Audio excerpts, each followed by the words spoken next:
Hello friends, welcome to UPSC वाला। आप सभी दोस्तों का यूपीएससी वाला के इस यूट्यूब चैनल पर बहुत बहुत स्वागत है। तो फ्रेंड्स, बुनियाद बैच में आज हम बात करने वाले हैं पॉलिटी क्लास 4। इसके पहले हम 3 क्लासेस जो हमारी इसके पहले हो चुकी है, जिसमें हमने डाइवर्सिटी, विविधता और भेदभाव, है ना, डाइवर्सिटी एंड डिस्क्रिमिनेशन, और गवर्नमेंट क्या है और की एलिमेंट क्या होते हैं एक डेमोक्रेटिक गवर्नमेंट के, उसको हमने समझा। तो पॉलिटी क्लास 4 में आज हम क्या नई बात करने वाले हैं, पंचायती राज। ठीक है, हम देखेंगे कि जो लोकल गवर्नमेंट है, जो लोकल सेल्फ गवर्नमेंट है, स्थानीय स्वशासन जो है, आखिर उसके लिए पंचायती राज जो है उसका क्या इंपॉर्टेंस है, इसकी शुरुआत कहाँ से होती है। क्या केवल अगर हम इस मॉडर्न एरा, मॉडर्न एज की बात करें तभी पंचायती व्यवस्था है कि जो लोकल जो लोग हैं, जो एरियाज है, जो कमेटीज है, केवल उन्हें ही सेल्फ गवर्न का राइट है, या फिर शुरुआत से वैदिक एरा से ये सारी जो बातें हैं वे चलती आ रही हैं। सो पंचायती राज को केवल एनसीईआरटी में जो बातें दी गई है उसके अलावा भी हम बहुत कुछ पढ़ने और समझने वाले हैं, तो जुड़े रहिए बच्चों। चलिए तो शुरू करते हैं। So social and political life part 1, class 6 का एनसीईआरटी। ठीक है, इसमें कल और लास्ट आपकी क्लास होगी जिसमें हम रूरल एंड अर्बन एडमिनिस्ट्रेशन जो है इसकी कुछ बातें करने वाले हैं। लाइवलीहुड में इतना कुछ है नहीं, तो इसे हम स्किप कर सकते हैं। अपकमिंग जो आपके चैप्टर्स होंगे उस पर हम इसको रिलेट करके कवर कर लेंगे। ठीक है, तो अभी यहाँ पर आज हम पंचायती राज की बात करने वाले, चूंकि इंपॉर्टेंट टॉपिक है, बड़ा है, और हर साल यहाँ से जो क्वेश्चन है बच्चों वह पूछे जाते हैं।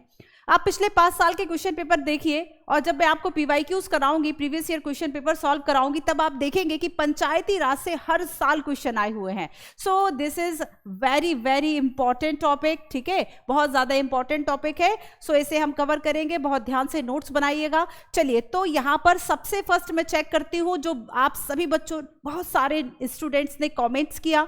मैंने आपसे मेन्स का एक क्वेश्चन पूछा था कि इस पे 100 वर्ड्स लिखिएगा।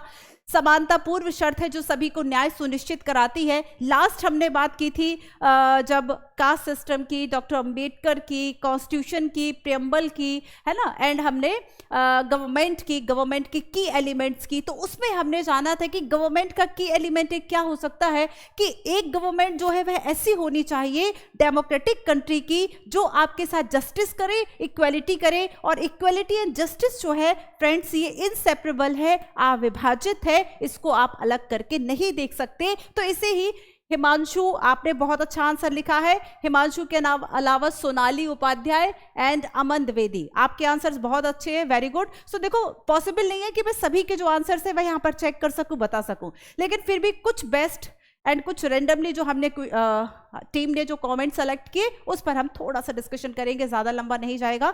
सो equality is a precondition that ensure justice to all. अगर आप चाहते हैं कि सभी के लिए न्याय सुनिश्चित हो, इक्वलिटी इसकी पहली शर्त है। हिमांशु ने अच्छा आंसर लिखा है। ठीक है, डॉक्टर जो BR अंबेडकर जी है, इनका भी जो कोट है, ठीक है, ये भी इन्होंने यहाँ पर लिखा हुआ है, वेरी गुड। और बहुत अच्छे तरीके से इन्होंने बताया हुआ है कि अगर हम सोसाइटी की बात करें तो उसमें गर्ल और बॉय चाइल्ड जो है वह कैसे इक्वली, लेकिन कैसे इक्वल एंड अनइक्वल, किन किन पैरामीटर्स पर है ना। सो लास्ट तक आपने सारी चीजें जो है वह काफी अच्छे से लिखी है, very good. And next question पर आते हैं, जो कि सोनाली उपाध्याय ने आंसर लिखा है ना। ये भी आपने बहुत अच्छा लिखा है कि एक ही सिक्के के 2 पहलू हम कह सकते हैं और दोनों को हम अलग नहीं कर सकते, समानता और न्याय। ठीक है, तो यहाँ पर आपने बहुत अच्छे से दिखाया है कि कैसे अनइक्वल जो है caste, colour, age, gender, religion, culture, economic background से चूंकि हम हो सकते हैं।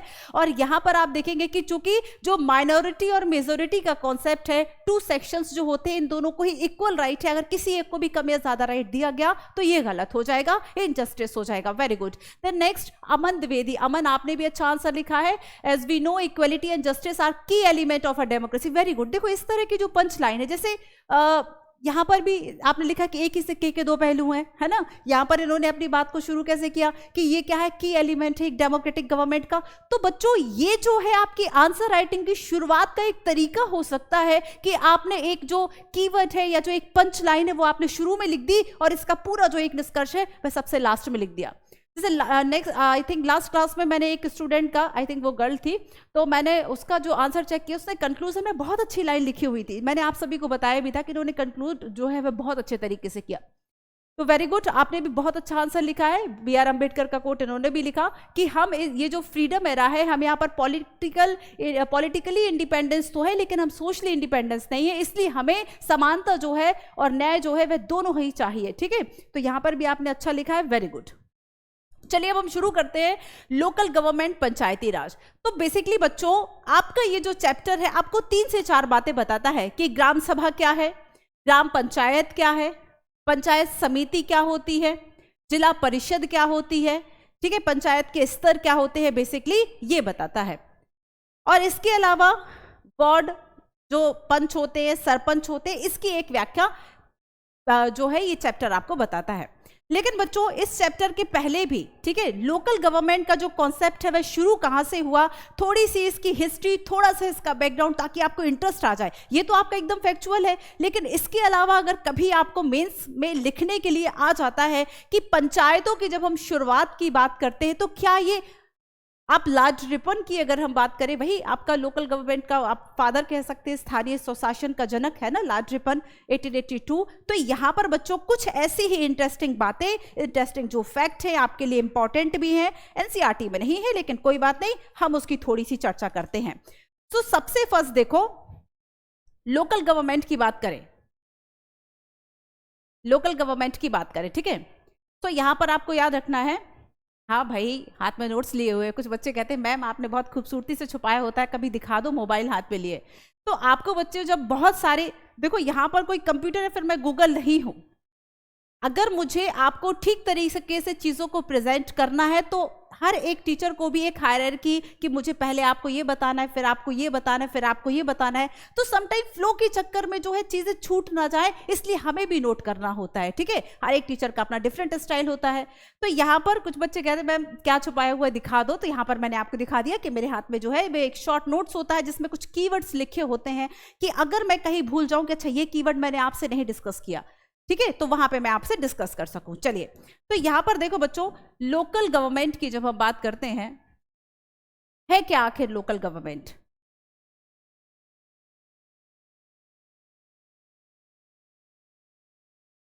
लोकल सेल्फ गवर्नमेंट, अगर आपको इसकी एक डेफिनेशन देने के लिए कहा जाए तब आप इसकी डेफिनेशन क्या दोगे? So local self government is a management of local affairs. ठीक है, किस चीज का मैनेजमेंट है? लोकल अफेयर्स का। हिंदी भी रखी हुई है मैंने, आप सभी स्टूडेंट जो हैं बहुत ज़्यादा डिमांड थी कि मैम प्लीज़ हिंदी भी रखें, एक स्लाइड में आपकी तसल्ली के लिए दिखा देती हूँ। देखो ये ग्राम सभा जिसमें हम डिस्कशन करेंगे, जो चीज़ बच्चों इंग्लिश में लिखी है वही पैरा यहाँ पर हिंदी में भी लिखा हुआ है। ठीक है, सो यहाँ पर हिंदी इंग्लिश जो है उसकी प्रॉब्लम खत्म कर दी।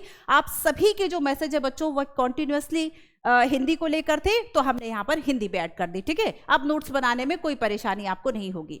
चलो आगे चलते हैं। तो देखो बच्चों, जो लोकल अफेयर्स होते हैं, जो स्थानीय मुद्दे होते हैं, इतना तो आप लिख ही लेंगे, कोई बात नहीं, मैं ही लिख देती हूँ।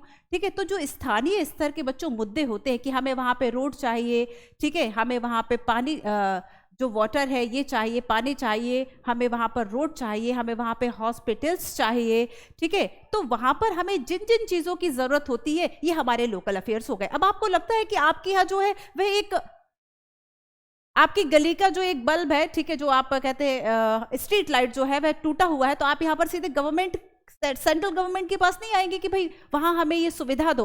तो इसके लिए क्या है बच्चों की, चूंकि लोकल बॉडीज जो है वह इस तरह के मुद्दे को खुद से सुलझा सके, जो भी ऐसे मुद्दे हैं जो उन्हें डेलीवेट, जो भी उन्हें अथॉरिटी दी जाती है, जो भी उन्हें सब्जेक्ट दिए जाते हैं, वो खुद से कर सके, वही लोकल सेल्फ गवर्नमेंट है और यही इसका इंपॉर्टेंस है। सो बच्चों, जब हम लोकल गवर्नमेंट की बात करेंगे तो ये क्या होगी कि जो कि लोकल जो अफेयर्स है, ठीक है, जो स्थानीय हम मुद्दे कहे, local self-government is a management of local affairs by such local bodies who have been elected by the local peoples। तो यहां पर आपने क्या किया, कुछ लोकल बॉडीज बना ली। ठीक है, लोकल बॉडीज लाइक हम जब रूरल की बात करेंगे, ग्रामीण की, तब पंचायतों की बात करेंगे, और जब हम अर्बन सिटीज की बात करेंगे तब हम म्यूनसिपैलिटीज की बात करेंगे। तो और ये जो लोकल बॉडीज हैं वो इलेक्टेड होंगी लोगों के द्वारा। ठीक है, ये किसके द्वारा इलेक्टेड होगी बच्चों? Elected by the local people. ये सारी चीजें जो हैं एनसीईआरटी में नहीं लिखी, अब आप ढूंढने मत लग जाना कि एनसीईआरटी में कहाँ लिखी है, मैंने यहाँ पर आपको बता दिया कि ये जो कुछ चीजें हैं वो हम एक्स्ट्रा पढ़ रहे हैं ताकि आपके जो विजन है इस चीज को लेके और भी ज्यादा क्लियर हो। ठीक है, तो बच्चों ये है आपका लोकल गवर्नमेंट। अब आगे देखो कि लोकल गवर्नमेंट जो है सेल्फ गवर्नमेंट, इसमें तीन बातें, एक तो लोकल अफेयर्स, उसको सुलझाने के लिए लोकल बॉडीज, और ये जो लोकल बॉडीज है ये इलेक्ट हो वहां के स्थानीय लोगों के द्वारा, ये हो गई लोकल गवर्नमेंट। तो ये तो हो गई डेफिनेशन, लेकिन अब आगे देखो कि क्या जो लोकल गवर्नमेंट का कॉन्सेप्ट है वो इसी एरा में आया या फिर पहले भी था। तो आप देखेंगे कि आपसे कई जो फैक्ट है वह पहले भी पूछे गए हैं। कुछ फैक्ट्स में यहाँ पर आपको बता देती हूं कि आपने कुछ, जैसे यूपीएससी ने कई नाम, जैसे कि आप ग्रामीण वर्ड सुनेंगे, ठीक है, ग्रामीण वर्ड है, ग्रामाधिपति है, बस इसका इंग्लिश ही लिख लो सो वो इंग्लिश का हो गया, अलग से ट्रांसलेशन नहीं है। या फिर आपने रेड्डी सुना होगा साउथ में, ठीक है, रेड्डी है, पंचमंडली है। तो ये सारे जो शब्द है ये क्या है, ये वर्ड बच्चों आपके लोकल सेल्फ गवर्नमेंट के ही जो रिप्रेजेंटेटिव्स थे, चाहे वह पंच हो चाहे वह सरपंच हो, उनके लिए ये यूज किए जाते हैं। ठीक है, अब देखो तो यहां पर जब हम वैदिक पीरियड की बात करेंगे, वैदिक काल की जब हम बात करेंगे, वैदिक पीरियड, यहां से लोकल सेल्फ गवर्नमेंट के जो प्रमाण है वह मिलते हैं। और यहां पर आप देखेंगे कि ग्रामणी, ठीक है, ग्रामीण नहीं होगा बच्चों, ये ग्रामीणी होगा। ठीक है, चलिए, तो वैदिक पीरियड में क्या आया था, वैदिक पीरियड में जो इस तरह से लोकल सेल्फ गवर्न किया जाता तो उसके लिए वर्ड था ग्रामीणी। क्या वर्ड था, ग्रामीणी। ठीक है, देन आगे देखो कि जब हम ग्रामाधिपति मतलब विलेज प्रेसिडेंट, जिसे हम सरपंच कहते हैं, विलेज प्रेसिडेंट। और आपको पता है कि ये जो विलेज प्रेसिडेंट है ना, आप देखेंगे बच्चों कि मौर्य काल में, मौर्य पीरियड, ठीक है, जो आपका मौर्य काल था,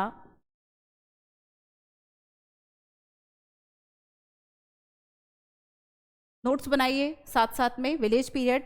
तो मौर्य काल में आपको याद रखना कि 100 गांव का एक मुखिया होता था, जो 100 विलेजेस है ना उसका एक मुखिया होता था, उसको कहा जाता था शतग्रामधिपति। ठीक है, उसके आगे बस शत लगा दिया जाता था कि ये 100 ग्राम का जो अधिपति है, जो प्रेसिडेंट है वह होगा। इसके अलावा देखो रेड्डी, पंचमंडली, ये भी अलग अलग इसके कॉन्सेप्ट है। आगे देखो कि जब हम गुप्ता पीरियड की बात करते हैं तो गुप्ता पीरियड में भी आपको, मौर्य पीरियड में भी, साथ में गुप्ता पीरियड्स में भी बच्चों, गुप्ता पीरियड्स में भी जो ग्रामाधिपति हैं वह हुआ करते थे, जो कि लोकल लेवल पर जो भी प्रॉब्लम्स है उन्हें सॉर्ट आउट किया करते थे। अब इसके आगे देखो, इसके आगे एक और इंपॉर्टेंट कॉन्सेप्ट है ब्रिटिश वाला, है ना, कि जब हम ब्रिटिशर्स की बात करते हैं, ब्रिटिश गवर्नमेंट में, तब हमारे पास लोकल सेल्फ गवर्न का जो कॉन्सेप्ट है ये कहां से शुरू हुआ। तो सबसे first of all father of local government Lord Ripon, father of local government किसको कहा जाता है, लॉर्ड रिपन को। ठीक है, लॉर्ड रिपन को याद रखना। और इसके अलावा जब हम विभिन्न एक्ट की बात करते हैं तो 1909, 1919 एंड 1935, 1935, 19 एंड 1919, है ना। तो यहाँ पर क्या था बच्चों, प्रांतों में स्थानीय स्वशासन की जो बात है वह की गई थी। ठीक है, 9, 19 एंड 35 में, तो ये ब्रिटिश गवर्नमेंट के समय में था। तो यहाँ पर ये क्या होगा कि अगर मान लीजिए आपको कभी मेंस में लिखना हो कुछ, तब आप इसका यूज कर सकते हैं कि स्थानीय स्वशासन क्या है। और अगर मैं साइट हो रही हूँ तब स्क्रीनशॉट ले लो, ठीक है, बाद में लिख लेना इसको या भी लिख लो साथ साथ। तो यहां पर क्या है कि शुरुआत में देखो हमने डेफिनेशन समझी, और हमेशा बच्चों जब आप डेफिनेशन पढ़ेंगे, जैसे कि हमने जब गवर्नमेंट की डेफिनेशन की बात की थी तब हमने क्या समझा था कि उस डेफिनेशन में, गवर्नमेंट की डेफिनेशन में,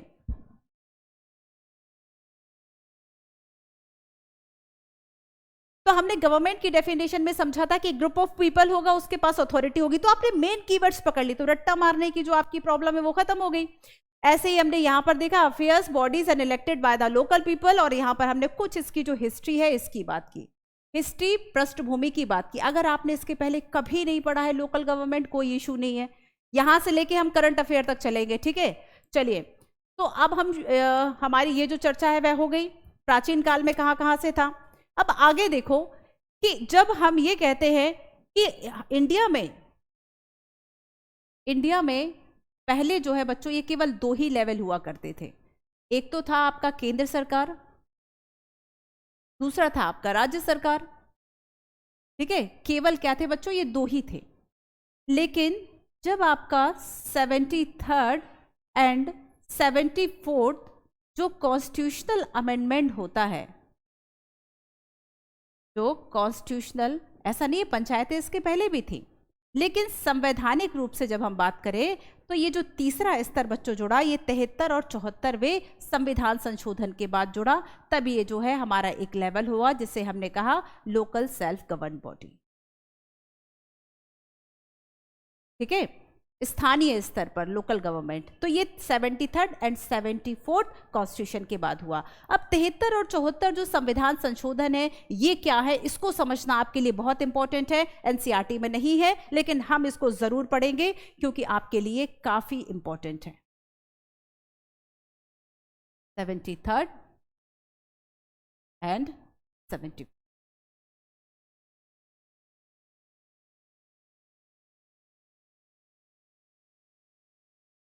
कॉन्स्टिट्यूशनल अमेंडमेंट्स, संविधान संशोधन। ठीक है, चलो सबसे फर्स्ट देखो कि 73rd के बारे में हम कुछ इंपॉर्टेंट बातें देखते हैं। और सबसे फर्स्ट है बच्चों इसमें कि जो 73वां संविधान संशोधन है, ये किससे जुड़ा हुआ था? ये जुड़ा हुआ था आपके ग्रामीण विकास से, रूरल डेवलपमेंट, ग्रामीण विकास से जुड़ा हुआ था बच्चों। नेक्स्ट देखो, जब हम 74 की बात करेंगे, ये जुड़ा हुआ था आपके शहरी विकास से, अर्बन डेवलपमेंट। अर्बन डेवलपमेंट आपको याद होगा अलग से मिनिस्ट्री है। ठीक है, कब इसको एस्टेब्लिश किया गया था, कमेंट करके बताओ। आगे देखो बच्चों कि 73rd में जो है वह कौन सा भाग जुड़ा था आपका, तो इसमें आपको याद रखना है कि संविधान का पार्ट 9। ठीक है, 74 में क्या जुड़ा था, पार्ट भाग 9A का। ठीक है, पार्ट 9A ये जुड़ा था। अब देखो आर्टिकल्स इसमें कौन कौन से थे, भाग हमने समझ लिए, जान लिए। आर्टिकल्स की जब हम बात करेंगे तो आर्टिकल 243 से लेकर आर्टिकल 243 ओ है ये। ठीक है, ओ तक है आपका 73rd पंचायती राज व्यवस्था। और जब हम शहरी विकास की बात करेंगे बच्चों, तो इसमें जो आर्टिकल है आपके 243 से लेकर 243 समटाइम्स आप देखेंगे कि विभिन्न पीसीएस में और वो जो वनडे टाइप के आप एग्जाम भी देते हो, तो उसमें सीधा सीधा आपसे पूछ लिया जाता है कि 74 जो कॉन्स्टिट्यूशन है वह किस आर्टिकल से संबंधित है, किस पार्ट से संबंधित। तो भाग 9 नहीं है, पार्ट 9 नहीं है, केवल कॉन्स्टिट्यूशन का पार्ट 9 है। 73rd आपका जो अर्बन रूरल वाला है, ग्रामीण विकास वाला है, जिसमें पंचायती व्यवस्थाएं हैं। और जब हम शहरी व्यवस्थाओं में म्युनिसिपैलिटीज की बात करते हैं, नगर पालिका और नगर निगम की बात करते हैं बच्चों, तो ये आपका पार्ट 9A है, जिसमें आपका कौन कौन सा अनुच्छेद है, अनुच्छेद आर्टिकल 243P से लेकर ZZ। ठीक है, तो ये हो गया आपका आर्टिकल्स। अब आगे देखो कितने कितने सब्जेक्ट इनको दिए गए थे, ये भी पूछा गया क्वेश्चन है। तो नंबर ऑफ सब्जेक्ट या विषयों की जब हम बात करेंगे तो टोटल 29 जो कार्य हैं, वर्क हैं, ये संबंधित है पंचायतों के। और यहां पर जब हम सब्जेक्ट और नंबर ऑफ वर्क्स की बात करेंगे बच्चों, ये 18 है। ठीक है, इसके अलावा देखो एक और इंपॉर्टेंट पॉइंट है, और ये जो पॉइंट है कि अगर हम सब्जेक्ट के अलावा शेड्यूल की बात करें, अनुसूची, संविधान की कौन सी अनुसूची जोड़ी गई? आपको पता होगा कि जो हमारा मूल संविधान है उसमें 8 ही अनुसूची थी, 9, 10, 11, 12 जो है वह बाद में जोड़ी, वर्तमान में 12 अनुसूचियां हैं। तो यहां पर जब हम अनुसूची शेड्यूल की बात करते हैं तो बच्चों यहां पर 11वीं अनुसूची जोड़ी गई थी पंचायतों को लेकर। ठीक है, और यहां पर आप देखेंगे 12वीं अनुसूची जोड़ी गई थी, 12वीं अनुसूची जो कि शहरी प्रशासन से संबंधित थी, इसको जोड़ा गया था। ठीक है, यहां पर ये हो गया 73rd आपका पंचायती व्यवस्था। ठीक है, पंचायती राज। और यहां पर बच्चों 74 जो है ये आपका होगा municipal corporation.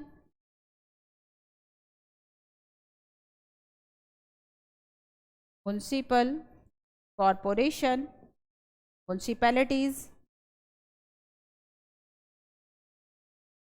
Notification area committees, notification area committees अधिसूचित जो क्षेत्र हैं, ठीक है, वहां से भी क्वेश्चन पूछे गए हैं। अब फिर से ध्यान से सुनो कि पहले तो जो है केवल 2 स्तर की सरकारें थी, बाद में 73वां 74वां संविधान संशोधन हुआ और यहाँ पर जो पंचायती व्यवस्थाएं थी और जो नगर पालिकाएं थी, जिसे कि हम लोकल सेल्फ गवर्नमेंट कहते हैं, इसे चुना गया। और यहाँ पर जो है ये संविधान संशोधन कौन सा था, 73, 74, कौन किससे जुड़ा था, पार्ट आपको याद रखने हैं। इसके अलावा आर्टिकल्स पर भी थोड़ा सा फोकस कीजिएगा, ठीक है। सब्जेक्ट कितने हैं, जब साइट हो रही हो प्लीज स्क्रीनशॉट ले लो। क्लियर है? अब हम थोड़ी सी और व्यवस्थाओं की बात करते हैं। अब हम आ जाते हैं स्पेशली, चूंकि आपका बच्चों जो ये चैप्टर है, 2 बातें कर ली, इतिहास क्या था, बाकी चीजें क्या थी। ये जो आपका चैप्टर है फ्रेंड्स, ये आपको क्या बताता है कि ग्राम सभा क्या है, ग्राम पंचायत क्या है और द लेवल ऑफ पंचायत क्या है, ठीक है, कौन कौन से स्तर पर जो है वह पंचायत होती है। तो मैं आपको पंचायत व्यवस्था के बारे में कुछ और इंफॉर्मेशन इस पर देती हूँ कि जब हम पंचायत की बात करते हैं, पहले तो नहीं था, बाद में आ गया, संवैधानिक मिला, था तो पहले से, है ना। संवैधानिक दर्जा जो है वह 73 एंड 74 से मिला। तो क्या जब हमने 73rd एंड 74 जो कॉन्स्टिट्यूशनल अमेंडमेंट किया, तब हमारा संविधान का कौन सा भाग या कौन सा जो अनुच्छेद या आर्टिकल है वो एक्टिव हुआ। तो फ्रेंड्स, आप सभी ने डीपीएसपी सुना होगा, directive principle of state policy, राज्य की नीति के निदेशक तत्व, राज्य की नीति के निदेशक तत्व। तो बेसिकली ये है कि आपको पता होगा, ठीक है, नहीं पता होगा कोई बात नहीं, आगे समझ लेंगे, हर चीज को समझाएंगे, क्लास लंबी हो जाएगी। तो बच्चों जब 73 74 आया, तब डीपीएसपी का आर्टिकल 40 सक्रिय हुआ, जिसे गांधीवादी राज्य का नीति निदेशक सिद्धांत कहा जाता है। आर्टिकल 40 में यहाँ पर कहा जाता है कि जो राज्य है वह पंचायतों को उतनी अथॉरिटी देगा जो उनको लोकल गवर्न करने के लिए नेसेसरी है ना। तो आर्टिकल 40 क्या कहता है, the state shall take steps to organise village panchayat, ठीक है। तो यहाँ पर स्टेट जो है ये स्टेप्स लेगा गांव की पंचायत, याद रखना शहरी विकास की बात नहीं हो रही, पंचायत की बात हो रही है। शब्दों को ध्यान से सुनना कि मैं 11वीं अनुसूची के बारे में बात कर रही हूँ या 12वीं, ठीक है, 11th या 12th शेड्यूल की बात कर रही हूँ, ये ध्यान से सुनना है। पंचायत की बात कर रही हूँ या फिर म्युनिसिपैलिटीज की बात कर रही हूँ, इस बात को ध्यान से सुनोगे। तो स्टेट क्या है बच्चों, स्टेट जो है वह विलेज को जो विलेज पंचायतें हैं उसके लिए जो पावर और अथॉरिटी है ये प्रोवाइड करेगा, जो उनके काम करने के लिए जरूरी है, ठीक है। अब यहां पर यूपीएससी क्वेश्चन पूछता है कि हर एक पंचायत के जो नियम है, जो उनके अधिकार है वो अलग अलग है, ठीक है, ये कथन दे दिया। कारण में रीजन में आपसे पूछ लिया कि चूंकि स्टेट के पास यह राइट है कि वह विलेज पंचायत को कौन से पावर दे, कौन सी अथॉरिटी दे, ये स्टेट के पास है। हर स्टेट का अपना अलग अलग हो सकता है कि नहीं हो सकता, डेफिनेटली हो सकता है ना। तो यहां पर क्या हुआ बच्चों, बिल्कुल सही बात है ये कि चूंकि जैसे कि हम जेल प्रशासन की बात करें या फिर हम गांव के पंचायत प्रशासन की बात करें, ग्रामीण पंचायतों की बात करें, तो चूंकि इनके लिए जो नियम है, जो अथॉरिटी है, जो पावर है वह स्टेट गवर्नमेंट देता है, और जिस जगह पर जिसकी जरूरत होगी वो पावर जो है वह अथॉरिटी जो है वह स्टेट गवर्नमेंट आपको देगा। तो ऑब्वियस सी बात है ना, ऑब्वियस सी बात है कि ये जो नियम है वह अलग अलग हो सकते हैं, डेफिनेटली। क्लियर हुआ ये, इसमें एक क्वेश्चन छुपा है, इतनी से ध्यान रखना, बहुत इंपॉर्टेंट है। इसके अलावा देखो कि कुछ 2-3 और इंपॉर्टेंट आर्टिकल जो है वो मैं आपको बता देती हूं। तो बच्चों देखो 73rd अमेंडमेंट भाग 9 जो जोड़ा गया था, इसमें एक आर्टिकल है आपका 243B। 243 जो है ये जिला स्तर पर 3rd टायर की बात करता है कि 3 स्तर पर ये प्रणाली होगी ABC, इसको हम आगे समझेंगे। इसके अलावा 243C क्लॉज 2 ये जो है बच्चों ये सभी सीटों पर प्रत्यक्ष डायरेक्ट इलेक्शन की बात करता है। ये आर्टिकल जो है ये पंचायतों में डायरेक्ट इलेक्शन की बात करता है, आर्टिकल 243C क्लॉज 2। और आर्टिकल 243 जो डी है ये फीमेल्स के लिए 1/3 रिजर्वेशन की बात करता है, 1/3 रिजर्वेशन की जो बात है वह करता है, ठीक है। पूरे लिख देती हूँ, चलो आरक्षण लिख देती हूँ, ठीक है। क्या हो गया 243D, 243C2, 243B। किस किस की बात कर रहा है, एक एक कीवर्ड से पकड़ो, सारा याद हो जाएगा। इसके अलावा एक और इंपॉर्टेंट टॉपिक है जो इस क्लास में नहीं पढ़ा रही हूं, आगे पढ़ाऊंगी, that is called PESA act. ये भी इससे जुड़ा हुआ है। देखो मैंने बता दिया, जो पढ़ने वाला बच्चा होगा वो इन सब चीजों को बहुत डिटेल में खंगाल कर पढ़ लेगा। PESA act 1996, the provisions of the panchayat extension to the schedule area, यानी भाग 9 के प्रावधानों को अनुसूचित क्षेत्रों में विस्तारित किया जाता है, that is called PESA act. तो ये क्या हुआ बच्चों, ये जो पंचायत की बात हमने कर ली, अब हम आएंगे अपने इस चैप्टर पर। ये सारी एडिशनल एंड एक्स्ट्रा इंफॉर्मेशन थी जो आपको जाननी ही थी, है ना। अब हम इस चैप्टर में बात करने वाले हैं कि ग्राम सभा क्या है। आगे हम बात करेंगे gram panchayat and 3 level of panchayat. Clear? चलो सबसे पहले चलते हैं ग्राम सभा।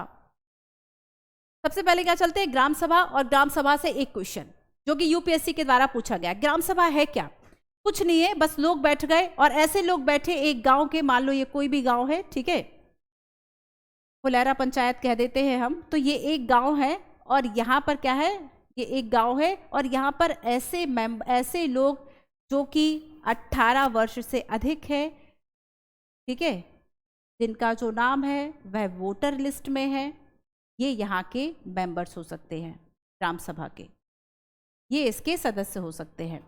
यूपीएससी ने अपने क्वेश्चन में लिखा था कि एक गांव के सभी सदस्य ग्राम सभा के सदस्य होंगे। गलत हो गया, क्योंकि इसमें बाउंड्री कहाँ लगी है, 18+। तो ग्राम सभा एक पंचायत के क्षेत्र में रहने वाले सभी वयस्कों की सभा है। बच्चों वयस्क वर्ड लिखा हुआ है ना। ग्राम सभा is a meeting of all adults who live in the area covered by a panchayat, could be only the village or a few villages। तो एक आपको याद रखना है कि ये जो ग्राम सभा है वह एक गांव की भी हो सकती है और एक से अधिक गांव की भी हो सकती है। क्लियर? अब फिर से ध्यान से सुनो, 18 वर्ष से अधिक का वह व्यक्ति जिसका नाम वोटर लिस्ट में है वो ग्राम सभा का सदस्य होगा, ठीक है। और यहां पर आपको याद रखना है कि सेकंड क्या है कि एक या एक से अधिक जो गांव है वह हो सकते हैं, 18 वर्ष की उम्र हो गई, वोटर आईडी हो गया, मतदाता सूची में इसका नाम है, बस वही इसका सदस्य। क्लियर हो गया आप सभी को? तो basically anyone who is the 18 year old और more and who has the right to vote is a member of gram sabha. Clear हो गया आपको बच्चों? क्लियर हो गया? चलिए अब इसके अलावा देखो ग्राम सभा काम क्या करेगी। चलो कुछ और बातें बता देती हूँ, है ना, फिर हम आगे चलते एक क्वेश्चन पे चलेंगे। तो बेसिकली बच्चों माइक्रो प्लानिंग का काम, माइक्रो प्लानिंग का काम कि भाई काम जो है एक गांव पंचायत में क्या क्या हो सकता है, चाहे हम रोड की बात कर ले, चाहे हम एजुकेशन की बात कर ले, चाहे हम साफ सफाई की बात कर ले, है ना, स्वच्छता की बात कर ले, तो ये सारे जो मुद्दे कि कहाँ पर क्या होगा ये काम कौन करेगी, ग्राम सभा करेगी। इसके अलावा ग्राम सभा जो है ये सोशल ऑडिट का काम करेगी, ठीक है, सोशल ऑडिट का काम करेगी। और ये क्या करेगी बच्चों, आपको याद रखना है कि ग्राम पंचायत के लिए, ध्यान से सुनना, ग्राम सभा नहीं कह रही हो, ग्राम सभा अलग है, ग्राम पंचायत अलग है। कई बच्चे हो सकता है क्लास के बाद भी सोचे कि दोनों एक है। ग्राम सभा अलग है, ग्राम सभा एक ऐसी अथॉरिटी होगी जो ग्राम पंचायत को डिसाइड करेगी, एंड ग्राम पंचायत जो है वह आंसरेबल होगी ग्राम सभा के लिए। ग्राम पंचायत आंसरेबल होगी ग्राम सभा के लिए। क्यों? क्योंकि ये जो ग्राम सभा के मेंबर्स हैं यही आगे जाकर ग्राम पंचायत को जो सदस्य है जिसमें कि पंच होंगे और सरपंच होंगे उसका चुनाव करेगी। क्लियर? तो जब चुनाव ही ग्राम सभा कर रही है, करवा रही है, तो ग्राम सभा के लिए आंसरेबल होंगे कि नहीं होंगे? डेफिनेटली होंगे। क्लियर? तो यहां पर क्या बच्चों की सोशल ऑडिट का जो काम है वह करेगी, अकाउंटिंग का काम करेगी। चलो सोशल ऑडिट हो गया, अकाउंटिंग नहीं लिखती हूं, ठीक है। सुपरविजन का काम करेगी, एक जो निरीक्षण का काम है, तो सुपरविजन का जो काम है ये इसका होगा, ठीक है। एक रेगुलेटरी जो फंक्शन है, तो बेसिकली रेगुलेटरी बॉडीज के रूप में ये कार्य करेगी। तो ये क्या हो गया बच्चों, ये ग्राम सभा के वर्क हो गए। अब गांव में क्या होगा वो काम पंचायत करेगी। इसके अलावा देखो 18+ हो गया, वोटर लिस्ट हो गया, मेंबर ये होंगे, ठीक है। तो ग्राम सभा की जो बैठक है इसमें ग्राम पंचायत अपनी योजनाएं लोगों के सामने रखती है और वहां पर ग्राम पंचायत को असाइन करेगी कि ये जो काम है वह किया जाना है। और फाइनली जो ग्राम पंचायत है वह आंसरेबल है ग्राम सभा के लिए। ग्राम सभा, ठीक है, सामने लिख लो ग्राम पंचायत। देखो नोट्स जितने अच्छे ऑर्गेनाइज बनाओगे ना, एक तो मजा भी आएगा नोट्स बनाने में, और इसके अलावा रिवीजन में बड़ी आसानी हो जाती, चीजें काफी अच्छे से याद हो जाती हैं। तो बच्चों जो ग्राम पंचायत है ना ये आंसरेबल है, ये जवाबदेह है। ठीक है, आंसरेबल है किसके लिए? ग्राम सभा के लिए। और इसके पीछे कारण क्या है कि चूंकि ग्राम सभा के लोग ही तो चुनाव कर रहे हैं ना, तो यही तो इनको चुन रहे हैं, सो डेफिनेटली होगी। चलो एक स्क्रीनशॉट इसका लेना है तो ले लो, जल्दी से आगे चलते हैं। फिर अब हम बात करेंगे बच्चों ग्राम पंचायत की। समझ में आ गई ग्राम सभा? नहीं नहीं, एक क्वेश्चन पूछ लेते हैं, ठीक है, जो कि यूपीएससी ने आई थिंक पूछा हुआ था, वो क्वेश्चन हम जानते हैं। कहाँ गया ग्राम सभा? चलो, ग्राम सभा के बारे में दो स्टेटमेंट है। फर्स्ट स्टेटमेंट आपसे कहता है कि ग्राम पंचायत के कार्य को पंचायत समिति के द्वारा अनुमोदित किया जाता है। The work of gram panchayat has to approved by the panchayat samiti. Gram sabha के विशिष्ट कार्यों को करने के लिए पंचायत समिति के द्वारा विभिन्न समितियां बनाई जाती है to carry out specific task to gram sabha various committees can by panchayat samiti. तो इसमें आपको बताना है कि सही क्या है। तो अभी मैंने आपको बताया कि ग्राम पंचायत क्या करेगी, ये जो फैसला है वह कौन कर रहा है? ग्राम सभा कर रही है ना, तो इसमें पंचायत समिति कहाँ से आ गई? अगर ये जो काम है ग्राम सभा कर रही है तो पंचायत समिति नहीं आएगी ना, गलत हो गया ये, फर्स्ट रॉन्ग हो गया। सेकंड देखो, ग्राम सभा के कार्य को करने के लिए पंचायत समिति विभिन्न समितियां निर्धारित ग्राम सभा के कार्य को करने के लिए बनाएगी? नहीं बनाएगी ना, तो आंसर क्या होगा? ऑप्शन नंबर डी जो है ये इसका सही आंसर होगा। आगे चलो, अब एक और क्वेश्चन था आई थिंक, ओके ये रहा। ग्राम सभा के बारे में 3 स्टेटमेंट है, आपको करेक्ट जो स्टेटमेंट है यह इसमें से चुनना है। फर्स्ट है, ग्राम सभा उन सभी वयस्कों की बैठक है जो पंचायत के द्वारा कवर किए गए क्षेत्र में रहती है। ध्यान रखना सभी के आगे वयस्क भी लिखा है, अगर उन सभी व्यक्तियों की बात कर देता तब फिर गलत हो जाता, ठीक है। तो क्या है? First, gram sabha is a meeting of all adult who live in a area covered by panchayat. There exist one panchayat for every village. एक गांव के लिए एक पंचायत होगी। Member of gram sabha elect a sarpanch who is also the panchayat of president. Gram sabha के सदस्य एक सरपंच का चुनाव करेंगे जो पंचायत का अध्यक्ष भी होगा। ये तो आपको पता होगा, अभी तक जो समझाया उससे समझ में आ गया होगा कि ग्राम सभा का जो मेंबर है, anyone who is 18 year old और more who has the right to vote, ये ग्राम सभा का मेंबर होगा डेफिनेटली। और एक या एक से अधिक गांव के लिए ग्राम सभा हो सकती है, तो सेकंड रॉन्ग हो गया। थर्ड जो है वह बिल्कुल सही है कि ग्राम सभा जो है, ठीक है। अच्छा, थर्ड वाला जो है उसमें आप देखेंगे कि पंचायत के जब हम चुनाव की बात करते हैं, पंचायत के जब हम चुनाव की बात करते हैं तो ये ग्राम सभा करेगी या ग्राम पंचायत करेगी? सो पंचायत करेगी, ठीक है, पंचायत करेगी, ध्यान रखना है इसको। चलिए आगे चलते हैं और नेक्स्ट अब हम बात करते हैं सरपंच की। देखो बेसिकली जब हम एक ग्राम पंचायत की बात करते हैं तो ग्राम पंचायत क्या होती है? ग्राम पंचायत का मतलब हुआ बच्चों, ग्राम सभा तो हमने देख ली एक गवर्निंग टाइप की बॉडी हो गई, लेकिन आपकी जो ग्राम पंचायत है, आपने क्या किया? गांव के विकास के लिए, अगर मान लीजिए जो गांव है वह बड़ा है तो आपने इसे वार्ड, आपने सुना होगा वार्ड नंबर, इसका प्रत्याशी इसको वोट दे, तो यहाँ पर बच्चों क्या हो गया? वार्ड हो गया। तो आपने ए बी सी, ठीक है, या फिर नंबर कुछ भी रख लीजिए, 100 200 300, इस वार्ड के ये प्रत्याशी हो गए। तो यहाँ पर क्या है कि आपने पंचायत को कई वार्ड में जो है वह डिवाइड कर दिया, ठीक है, और इस वार्ड का जो रिप्रेजेंटेटिव होगा, इस वार्ड से जो चुना जाएगा, ऑब्वियस सी बात है कि सभी तो नहीं आएंगे ना वोट से आगे ग्राम पंचायत में, यहां पर भी वही सिस्टम है रिप्रेजेंटेटिव वाला। आपने अपना एक क्या किया? प्रतिनिधि चुन लिया। और बच्चों जिस इस रिप्रेजेंटेटिव को चुना, इसको हम क्या कहेंगे? इसको हम कहेंगे वार्ड पंच, PANCH, है ना, मारने वाला पंच नहीं है, ये क्या हो गया बच्चों? वार्ड पंच हो गया, ठीक है। लेकिन अब इस पंच के ऊपर भी तो कोई होगा ताकि ये आपस में लड़े ना, बस वही है बच्चों सरपंच, जिसे कि हम प्रेसिडेंट कहेंगे, यहाँ का है ना, पंचायत का प्रेसिडेंट कह देंगे। तो यहाँ पर ये वार्ड पंच हो गए, प्रतिनिधि जो रिप्रेजेंटेटिव हर एक वार्ड के थे, चूंकि ग्राम पंचायत को हमने डिवाइड किया, और उसके बाद एक होगा आपका सरपंच, ठीक है, पंचायत का प्रेसिडेंट होगा, मुखिया कह सकते हैं हम इसे, और sarpanch plus ward panch equals to gram panchayat. फिर से सुनो, फिर से ध्यान से सुन लो अगर नहीं समझ में आया। देखो क्या हुआ यहाँ पर कि जो एक ग्राम पंचायत को हमने कई भागों में डिवाइड किया, ABC, और हर एक वार्ड से हमने अपना रिप्रेजेंटेटिव चुन लिया। ये जो हमारा प्रतिनिधि हमने चुना था इसे हमने कहा वार्ड पंच। ठीक है, सभी लोग जो है ग्राम पंचायत के सभी सदस्य मिलकर सरपंच का चुनाव कर रहे हैं, और यहाँ पर सरपंच और वार्ड पंच जो है वह दोनों मिला दिया जाए तो आपका हो गया ग्राम पंचायत। क्लियर है? क्लियर हुआ इतना? चलो अब थोड़ा सा पढ़ते हैं ये लिखा क्या है। एक ग्राम पंचायत की जब हम बात करते हैं, कई वार्ड होते हैं, प्रत्येक वार्ड अपना एक प्रतिनिधि चुनेगा। ठीक है, और पंचायत क्षेत्र के जो लोग हैं वह मिलकर सरपंच को चुन रहे हैं जो कि पंचायत का मुखिया होगा। अब देखो उस क्वेश्चन को मैंने क्यों छोड़ दिया था कि आप जब इसको पढ़ेंगे तब आपको अपने आप जो है उस क्वेश्चन का आंसर समझ में आ जाएगा। इसमें लिखा है ग्राम सभा के सदस्य, तो क्या हो गया, इसको भी हम गलत मान लें ना गलत, और जो ये वाला तो ये तो गलत ही है।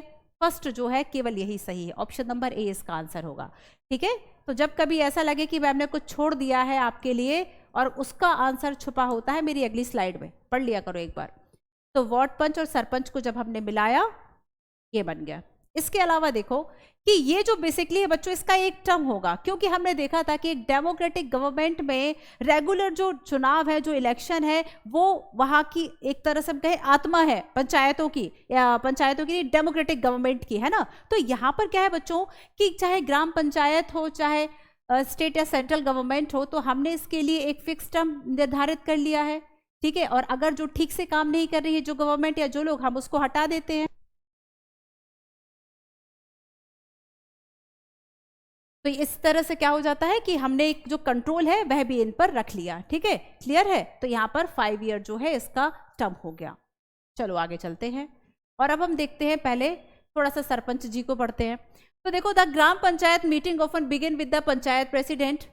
तो यहाँ पर आप देखेंगे ग्राम सभा की जो बैठक है उसकी शुरुआत जो है वह कौन कर रहा है, और उसके लिए हमें एक जब सरपंच की आवश्यकता होती है तो सभी जो पंचायत के लोग हैं वह मिलकर सरपंच का जो चुनाव है वह कर लेते हैं। ठीक है, तो लोग मिलकर क्या कर रहे हैं बच्चों, इसको पंचायत प्रेसिडेंट, गांव का मुखिया हम कह सकते हैं। और साथ ही आपको याद रखना है कि जो सरपंच की हमने बात की थी कि पंचायत के में चाहे पंच हो चाहे सरपंच हो कुछ भी हो, वो सब कैसे चुने जाएंगे, आर्टिकल 243C क्लॉज 2 के अंतर्गत इन सभी का जो चुनाव है वह कैसे होगा, प्रत्यक्ष होगा। तो अगर आपसे कोई ये पूछ ले कि भाई डायरेक्ट इलेक्शन क्यों होते हैं, क्योंकि हमारे संविधान ने जो व्यवस्था की है पंचायतों की, आर्टिकल 40 को जो हम एक्शन में लेकर आए हैं 73rd एंड 74 अमेंडमेंट के द्वारा, और उसमें हमने जितने भी जो पद रखे हैं उन सभी का चुनाव डायरेक्ट इलेक्शन से होगा। ऐसी बात हमारा कॉन्स्टिट्यूशन का ये जो आर्टिकल है वह कर रहा है।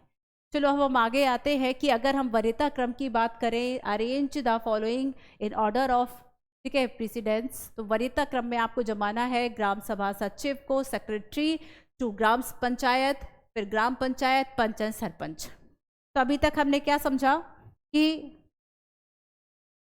ग्राम पंचायत में आपका जो प्रेसिडेंट होगा, मुखिया हो गया, और आपके यहाँ पर वार्ड पंच हो गए।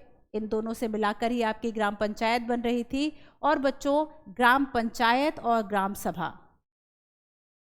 ठीक है, ग्राम पंचायत एंड ग्राम सभा, इन दोनों का ही एक सेक्रेटरी होगा। ठीक है, इन दोनों का ही क्या होगा, एक जो सेक्रेटरी होगा ये कॉमन होगा, और इसे हम कहेंगे ग्राम सभा सचिव। ठीक है, ये होगा आपका ग्राम सभा सचिव। तो इस तरह से आपकी हायरार्की क्या बनी, सबसे फर्स्ट आपका आ गया पंच, सबसे फर्स्ट आ गया आपका पंच, फिर आया आपका सरपंच, फिर आया आपका ग्राम पंचायत, फिर आया आपका फर्स्ट। 3 4 2 1 कहीं लिखा है क्या? हाँ, number that is the right answer. Clear है? चलो अब आगे चलते हैं। पंच सरपंच हमने पढ़ लिया, अब हम थोड़ा सा सेक्रेटरी महोदय को पढ़ लें। तो यहाँ पर हो सकता है काफ़ी बच्चों ने देखी भी हो, पंचायत सीरीज अच्छी है, देख सकते हैं आप।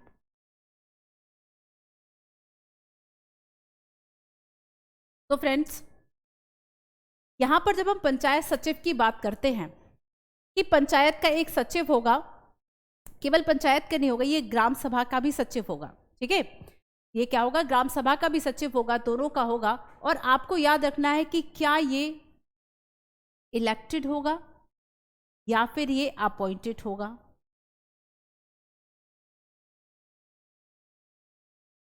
ये कुछ वर्ड्स ऐसे होते हैं जो कि आपको याद रखने पड़ते हैं पॉलिटी में, जैसे कि आप कंट्रोलर ऑफ एडिटर जनरल की बात करें, ठीक है, कैग जो है, या फिर हम पीएम की बात करें, गवर्नर की बात करें कि क्या इनका चुनाव होगा या फिर इनको अपॉइंट किया जाएगा। सो क्या ये निर्वाचित होगा या फिर ये नियुक्त होगा, दोनों में डिफरेंस है ना। लोग यहाँ पर आपका निर्वाचन जो है चुन रहे हैं, गवर्नमेंट यहाँ आपको अपॉइंट कर रही है। तो बच्चों यहाँ पर एक क्वेश्चन पहले हम देखते हैं, एक क्वेश्चन देखते हैं, उससे हम इसको समझेंगे।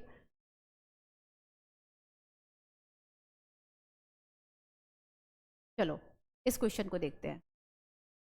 Consider the following statement, secretary of gram panchayat. Gram panchayat के बारे में 3 स्टेटमेंट है। फर्स्ट आपसे कहता है he is also the secretary of gram sabha, वही ग्राम सभा का भी सचिव होगा।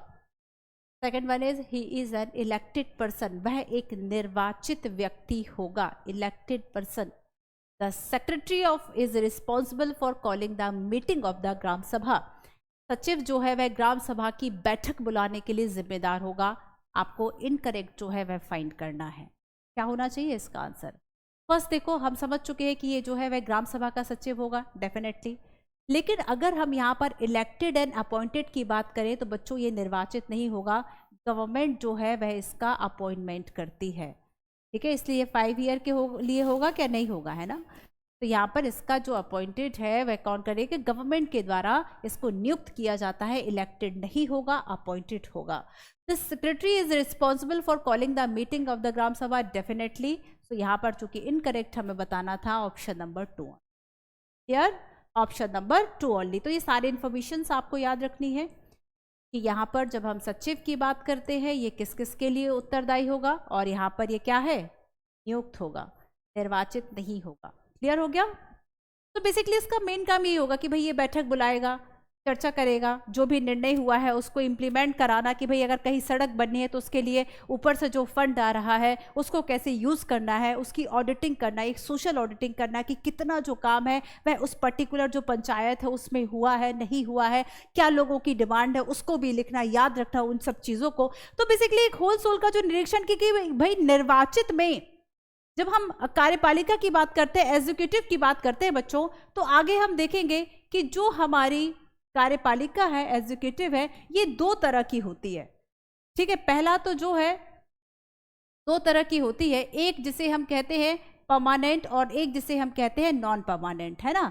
जो नॉन परमानेंट है वो इलेक्टेड होती है और ये 5 ईयर के लिए आएगी, और जो परमानेंट होती है वो अपॉइंटेड होती है, जैसे कि हम सिविल सर्वेंट की बात करेंगे, जिसके जैसे कि हम ब्यूरोक्रेट्स की बात करते हैं। कर ये दोनों ही काम रहे हैं, कार्यपालिका एजुकेशन का काम कर रहे हैं, जो भी रूल्स बने हैं, जो भी लॉज बने हैं उन सभी को इम्प्लीमेंट कराने का काम कर रहे हैं, जो भी स्कीम्स बनी है उनको फॉलो कर रहे हैं ग्राउंड लेवल पर, है ना। तो यहाँ पर क्या है कि जो यहाँ पर बच्चों ये सचिव है ना, ये सचिव किस पे आएगा, ये नॉन परमानेंट है परमानेंट, डेफिनेटली परमानेंट में आएगा। क्यों? क्योंकि इसका अपॉइंटमेंट हुआ है गवर्नमेंट के द्वारा, ना कि लोगों के द्वारा उसे चुना गया है। सेम उसी तरह अगर आपको यहाँ पे पंचायत का जो मुखिया है आपको उसे रखना होगा, पंचायत का जो प्रेसिडेंट है उसे, सेक्रेटरी नहीं, सचिव हो गया, वो मुखिया की बात हो रही है ना। अगर आपको यहाँ पर पंचायत के प्रेसिडेंट को रखना है तब उसे कहाँ रखोगे, तब उसे इसमें नॉन परमानेंट में रखोगे। है हालांकि वो भी ऑल्सो वो भी पार्ट है किसका, एग्जीक्यूटिव बॉडी का, बट नॉन परमानेंट का पार्ट हो गया। क्लियर हुआ। चलो आगे चलते हैं। तो बेसिकली बच्चों ग्राम सभा का रोल क्या है, तो एक लाइन में अगर हम कहें, जो कि हमने पहले भी देखा कि जो आपकी ग्राम सभा है, ठीक है, और जो आपकी पंचायत है ग्राम पंचायत, तो ग्राम सभा जो है वह एक तरह से रिस्पॉन्सिबल और एक तरह से गवर्निंग बॉडी थी जो कि रूल्स रेगुलेशंस बना रही थी, और जो पंचायत है वह क्या है, ग्राम सभा के लिए रिस्पॉन्सिबल है। ये इन दोनों में रिश्ता हुआ, ठीक है, ये इन दोनों का बेसिकली रोल हुआ। तो जो ग्राम सभा है बच्चों, ये ग्राम पंचायत के लिए एक बड़ी ही जो भूमिका है वह निभाती है। जो भी वर्क होने हैं, जो भी प्लान बनने हैं वह ग्राम सभा में डिसाइड हो रहे हैं, और जो ग्राम सभा है ग्राम पंचायत के दौरान उसको बताती है, ठीक है। तो ग्राम सभा की आप जब हम बात करेंगे, ग्राम सभा यानी वो सभी लोग जो कि 18+ है उन सभी से मिलकर वो सभा बन गई। तो उस आप ये सोचो कि देखो पंच अगर वहां पे 5 हो गए, एक सरपंच हो गया, है ना, या फिर 4 और 1 कर लो, और बाकी के अगर इस गांव में 100 लोग हैं और इस 100 लोग में से 80 लोग जो हैं 50 लोग कर लेते हैं, ठीक है, कुछ बुढ़े बच्चों को निकाल देते हैं। जो 50 लोग हैं ये 18+ हैं, तो ये हो गई ग्राम सभा। तो ग्राम सभा सब आपस में बैठकर निर्णय ले रहे हैं, सब कुछ हो रहा है। और जब ग्राम पंचायत हो रही है, ठीक है, तो यहाँ पर चूंकि ये जो पंच सरपंच ग्राम पंचायत की बात करें रिस्पॉन्सिबल हो गया, लोगों ने विद्रोह कर दिया या फिर लोग सेटिस्फाई नहीं है आपके काम से, देन क्या होगा, हटाया जाएगा, है ना। तो यहाँ पर या अगली बार आपको नहीं चुनेंगे अगर तुरंत हटाने की सुविधा नहीं है। तो ये क्या हो गया बच्चों कि जो ग्राम सभा की बात हो रही है, ग्राम सभा बहुत महत्वपूर्ण भूमिका निभाएगी पंचायतों को बनाने में, पंचायतों के जो वर्क प्लान है वो बनाने में। और इसके अलावा अगर मान लो ग्राम पंचायत कोई गलत कार्य कर रही है, ठीक है, पंचायत में कुछ गलत हो रहा है, तो उसमें भी क्या करेगी, ग्राम सभा की जो बैठक है वह बुलाई जाएगी और उसमें ये देखा जाएगा कि क्या मनी का मिसयूज हो रहा है। ऐसा तो नहीं केवल पंच सरपंच अपना ही जो घर है वह बना रहे हैं, है ना, पूरे गांव में सरपंच का ही जो घर है वह फैला हुआ है। तो यहाँ पर जो मनी है क्या इसका सही यूज हो रहा है, नहीं हो रहा है, ये देखना ग्राम सभा का काम है।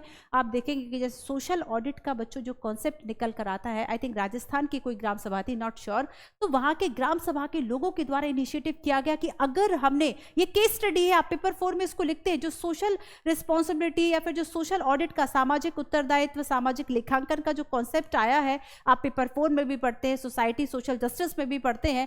तो यहां से बच्चों एक केस स्टडी निकल के सामने आती है कि लोगों के द्वारा ये देखा गया कि मनरेगा में जो वाकई में हमें तो रोजगार मिला नहीं, तो फिर मनरेगा में रखा किसको गया, तो लिस्ट में देखते हैं कि अमिताभ और सचिन जैसे लोगों का नाम लिखा हुआ है, सब कुछ फर्जी था। और ये ऑडिट किसने किया, ग्राम सभा के लोगों ने किया। उस वक्त से जो ये सोशल ऑडिट चला है, तो फिर उसके बाद एक तरह से वही होता है कि एक परिपाटी जो है वह खत्म होती है, दूसरी जो चीजें हैं वह शुरू हो जाती है। तो वहां से सोशल ऑडिट आप देखेंगे कि काफी जो कॉन्सेप्ट है वह शुरू होता है, पॉपुलर होता है, ठीक है। चलो इतना ही बहुत है।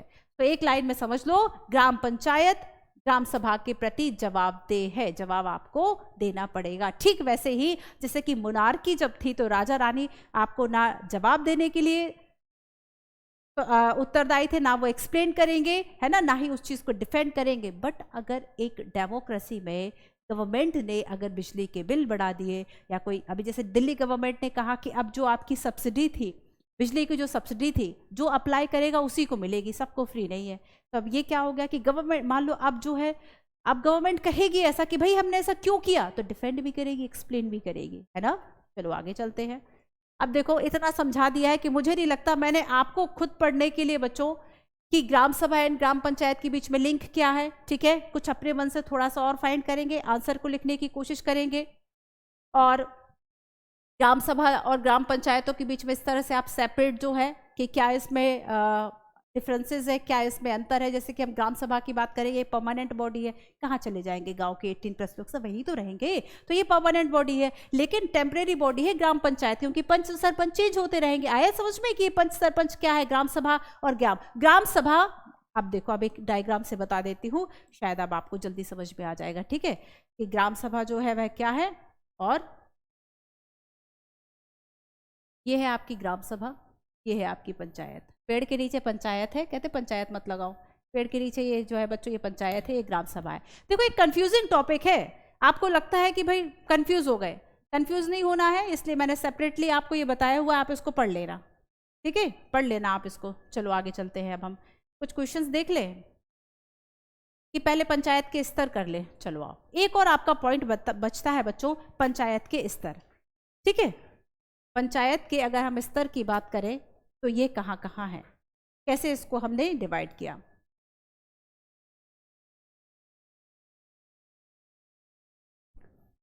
त्रिस्तरीय पंचायत किसके द्वारा, आपने काफी कमेटी सुनी होगी, अशोक मेहता समिति है, बलवंत राय समिति है, ठीक है, बहुत सारी समितियां जो है वह इसमें जुड़ती हैं।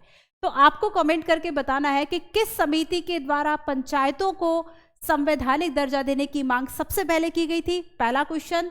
दूसरा कमेंट आपको करना है कि कौन सी समिति है जिसने ये कहा था कि पंचायतों की जो व्यवस्था है वह त्रिस्तरीय होनी चाहिए, ठीक है, त्रिस्तरीय जो व्यवस्था है वह होनी चाहिए, ये किसने कहा था। सो बेसिकली बच्चों, जब हम पंचायती राज के स्तरों की बात करते हैं तो देखो सबसे ऊपर क्या होगा, जिला परिषद या जिला पंचायत, जिला परिषद या जिला पंचायत जो है ये क्या होगा, आपका टॉप लेवल होगा, ठीक है, हाईएस्ट लेवल होगा आपका ये। तो डिस्ट्रिक्ट पंचायत इसे कहते हैं, डिस्ट्रिक्ट पंचायत या फिर कहीं कहीं जिला परिषद। जिला परिषद। सेकेंड लेवल पर देखो बच्चों कि जो आपका ब्लॉक लेवल है, ठीक है, जो विकास खंड कहते हैं हम, तो आपका जो ब्लॉक लेवल है इस स्तर पर क्या होगा, तो डिस्ट्रिक्ट लेवल पर तो हमने देख लिया जिला परिषद होगा डिस्ट्रिक्ट लेवल पर। तो यहां पर देखो विकास खंड जो है ब्लॉक लेवल, कितने विकास खंड है कितने नहीं, ये भी एक आपका वनडे टाइप के जो एग्जाम्स होते हैं उसमें पूछा जाता है ना। चलिए, तो जब हम विकास खंड की बात करेंगे, ब्लॉक लेवल की बात करेंगे बच्चों, तो यहां पर होगी आपकी जनपद पंचायत।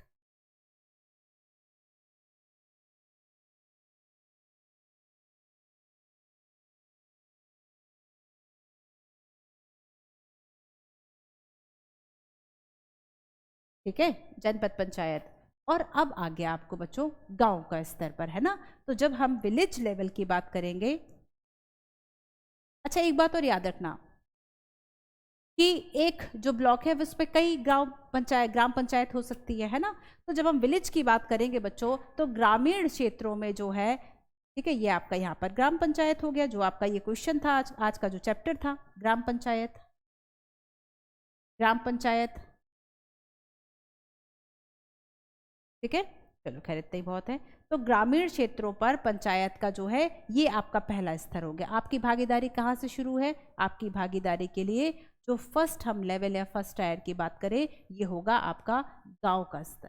ठीक है, तो ये हो गया आपका ग्रामीण स्तर से ग्राम पंचायत, फिर होगा आपका ब्लॉक लेवल पर जनपद पंचायत, और फिर होगा आपका जिला परिषद। क्लियर है।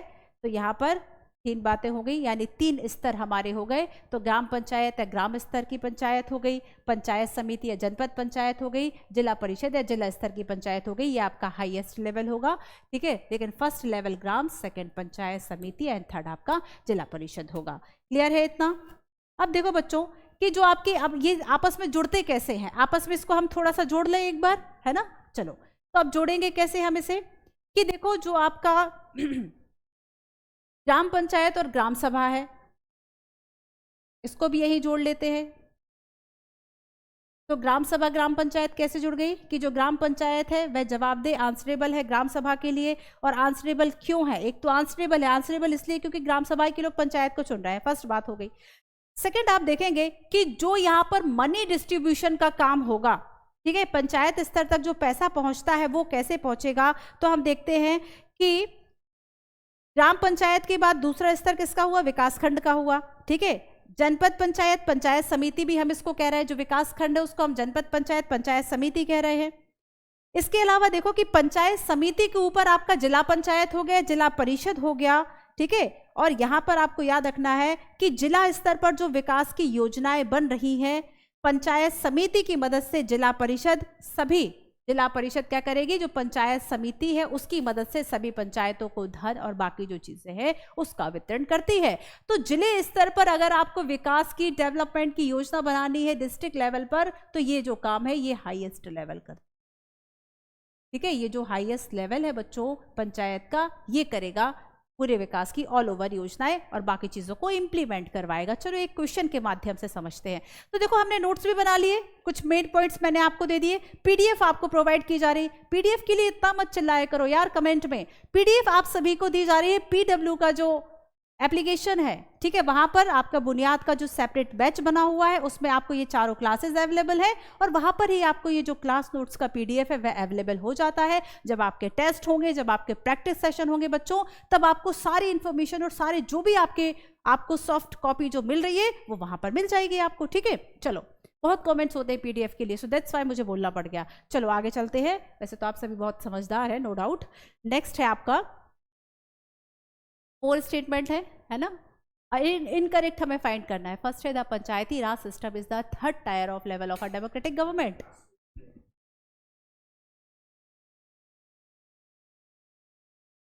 तो बच्चों पंचायती राज व्यवस्था लोकतांत्रिक सरकार का तीसरा स्तर है।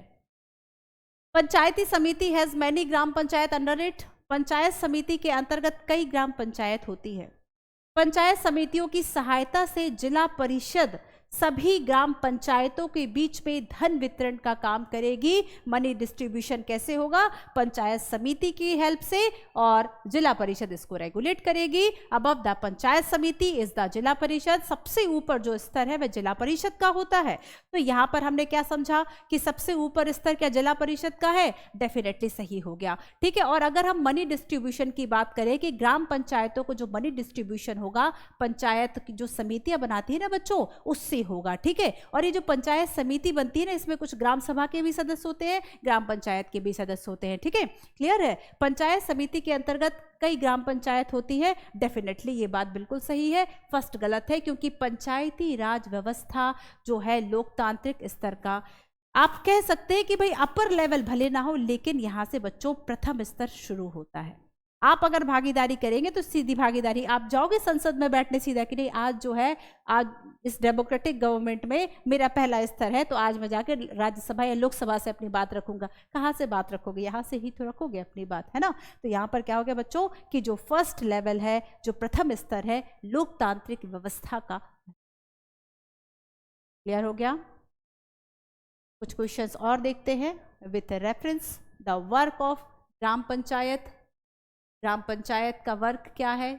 4 स्टेटमेंट है। फर्स्ट है the construction and the maintenance of water resources, road, drainage, building, other common property resources, जल स्रोत, सड़क, जल निकासी, स्कूल, भवन, संपत्ति, संसाधनों का निर्माण और रखरखाव, ये ग्राम पंचायत का कार्य होगा। सेकेंड है स्थानीय कर लगाना और जमा करना, ठीक है, लिविंग एंड जो कलेक्टिंग लोकल टैक्सेस है। Executing government scheme related to generating employment, गांव में रोजगार सृजन की सरकारी योजनाएं और सार्वजनिक वितरण का काम। तो क्या ये चारों काम करेगी? डेफिनेटली बच्चों ये चारों काम करेगी, ठीक है। और यहाँ पर एक और इम्पॉर्टेंट पॉइंट आप सुन लीजिए कि जब हम ग्राम पंचायत की आमदनी की बात करेंगे, कि अगर आपको वाटर रिसोर्सेज टैक्स क्या होते हैं, आपसे गवर्नमेंट जो है सुविधाओं के बदले आपसे कुछ राशि ली जाती है, वो आपकी टैक्स कहलाती है, ठीक है। आपको सुविधाएं प्रदान करने, आप रोड पर चल रहे हैं, आप टोल टैक्स देते हैं, ठीक है। नया अगर रोड बना है तो नहीं बना है तो भाई पुराने पे नहीं लगता आपका। तो यहाँ आप देखेंगे कि सरकार आपको जो सुविधाएं प्रदान कर रही है, उसके बदले में जो आप उसे राशि दे रहे हैं, वही तो आपका टैक्स हो गया। और बच्चों ये जो आपका टैक्स कलेक्शन है, ठीक है, अब देखो लोकल लेवल पर जो टैक्स हो सकता है कि जैसे घर व जो नॉर्मल मार्केट लगा है, उस बाजार से जो मिलने वाली राशि है ना, या फिर योजनाओं से मिलने वाली जो राशि है, वो सभी जो आमदनी है वो रिसोर्स होगी, वो सोर्स होगी फंड का ग्राम पंचायत का। तो ग्राम पंचायत बच्चों ये सारे काम करेगी, ठीक है, ये सारे काम करेगी। तो स्थानीय कर, जैसे जो भी संडे मार्केट लगा, यहाँ पे संडे मार्केट भी लगता है, वेंसडे मार्केट भी लगता है, तो उस मार्केट से जो आपने, जो फुटकर विक्रेता हो, तो उनसे जो आपने राशि ली हुई है वहां से कलेक्शन होगा, ठीक है। क्लियर? चलो आगे चलते हैं। अब चलो नेक्स्ट देखो। अब देखो ग्राम पंचायत के कार्य क्या होते हैं। जन सुविधाओं का निर्माण, वही रोड है, स्ट्रीट लाइट है, साफ सफाई की व्यवस्था करना है ना, ये सारी व्यवस्थाएं। स्थानीय कर का निर्धारण करना, वस्तु वसूली करना, वही आपके जो भी मेंटेनेंस टैक्स है, वाटर टैक्स भी हो सकता है आपका, और भी बाकी जो टैक्सेस है। सरकारी योजनाओं का क्रियान्वयन, मनरेगा जो योजना है जब बनी तब बनी, क्रियान्वयन कहाँ से शुरू हुआ, ग्राउंड लेवल पर जो है वह प्रॉफिट कौन था, किसे प्रॉफिट मिला। तो सरकारी योजनाओं का क्रियान्वयन करना ग्राउंड लेवल, तो इन द लास्ट फिर पंचायतों का काम आ जाता है ना, कि भाई आप पंचायत स्तर पर कैसे आप उसका इम्प्लीमेंटेशन करेंगे, ये कार्य हो गया। तो यहाँ पर पेमेंट का मैंने बता ही दिया कि ये जो है पंचायतों को आमदनी कहाँ से होती, पेमेंट नहीं, आमदनी होगा, सोर्स ऑफ इनकम, तो ये सारे इसके टैक्स हो गए, ठीक है। क्लियर? आगे देखो। तो यहाँ पर एक और थोड़ा सा आपका एडवांस क्वेश्चन है, इतना भी एडवांस नहीं है कि आप सभी तो वैसे ही बहुत होशियार हैं।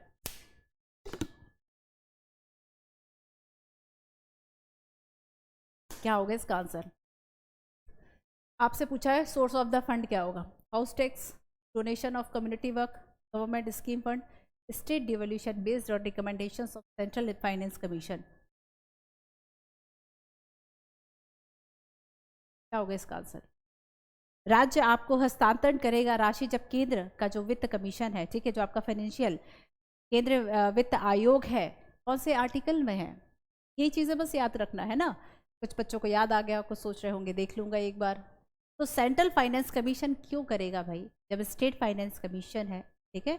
तो यहाँ पर आपको याद रखना है कि क्या जो स्टेट बजट होता है, क्या वहाँ से भी पंचायतों को राशि मिल सकती है, या जो सेंट्रल बजट होता है वहाँ से भी पंचायतों को राशि मिल सकती है?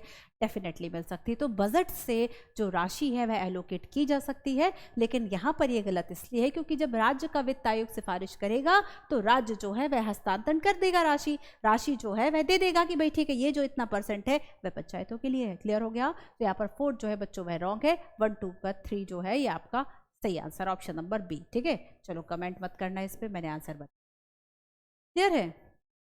अब आपके 3-4 क्वेश्चन भी हैं, लेकिन 3-4 क्वेश्चन के पहले एक करंट अफेयर भी चूंकि जुड़ा हुआ है इसकी के साथ साथ, कि पंचायतों के साथ साथ आप देखेंगे कि आप करंट अफेयर में देखो कि बच्चों 2010 से पंचायती राज मंत्रालय, जो मिनिस्ट्री ऑफ पंचायती राज है, इसके द्वारा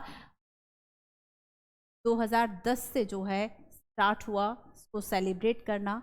ठीक है, तो पंचायती राज दिवस मनाया जाता है। और ये बच्चों 24 अप्रैल को क्यों मनाया जाता है? बिकॉज ऑफ 24 अप्रैल को जो आपका 73वां संविधान संशोधन है वह लागू हुआ था। ठीक है, और आर्टिकल जो 40 है, ये मैं पहले भी आपको बता चुकी हूँ, आर्टिकल 40 में उल्लेख जो किया गया है उसका इम्प्लीमेंटेशन होता है 73rd से, जिसमें आपका जो रूरल एडमिनिस्ट्रेशन है, जो रूरल लोकल सेल्फ गवर्नमेंट है, पंचायत वाला, जो कि 3 स्तरीय लेवल पर अपनाया गया है। ठीक है, आपका लोकल विलेज पंचायत है, आपका फिर पंचायत समिति हो गया, फिर उसके बाद आपका जिला परिषद हो गया। तो इस तरह से आपको याद करना है, याद रखना है। ठीक है, और जो आपका 246 है, राज्य विधानमंडल को स्थानीय सुशासन से संबंधित किसी भी विषय पर कानून बनाने का अधिकार देता है, और यहां से यूपीएससी ने क्वेश्चन पूछा था। अब देखो यूपीएससी ने क्वेश्चन जो पूछा वो क्या था बच्चों, वहां से क्वेश्चन जो है आपसे ये पूछा गया कि अगर 246 के अकॉर्डिंगली अगर हर एक राज्य विधानमंडल